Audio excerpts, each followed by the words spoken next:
જો ગાઈસ સ્કોર્પિયોના બાજુ B6 electric Mahindra. જો ગાઈસ હું આ ગાડીની વાત કરતો હતો, એનો લુક જો ગાઈસ કરવો છે ને, સ્પોટી લુક આપેલું. અહીંયા ઓરેન્જ કલર છે, પાછળ બ્લેક કલર. ચલો બ્લેક કલર જેવું ઉતરી, બ્લેક કલર એનાથી મજબૂત લાગે ઓરેન્જ કરતાં. એની બાજુમાં વ્હાઇટ કલર ગાઈસ. વાહ, જો ગાઈસ બ્લેક કલરની ગાડી કોઈ બી ને ચી મસ્ત લાગે.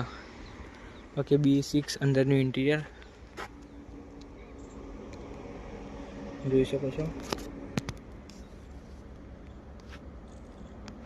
બરાબર. બીજું આ બાજુ વ્હાઇટ કલરની, પેલી બાજુ ગ્રે કલરની. આ સ્પંચ લગાવ્યા ગાઈસ. બધી ફ્રેશ ગાડીઓ ને એટલે અહીં ટચિંગ બચિંગ ના થાય એના માટે. અત્યારે તો